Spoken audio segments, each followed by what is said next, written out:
انسان کا عوضی ہو، ہمیں گناہوں سے بچائے کیونکہ وہ ہم سے محبت کرتا ہے۔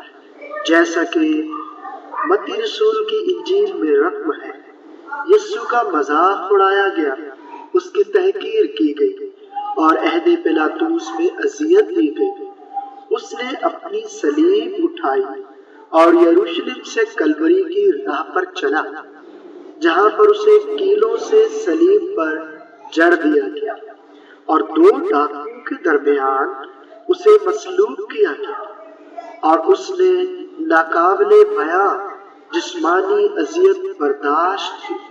اور کلیسیا ان تمام واقعات کی یاد پاک جمعے والے دن دہراتی ہے، اور خصوصاً ان 7 کلمات کو جو صلیب پر یسوع نے آخری گفتگو کے طور پر ادا کیے۔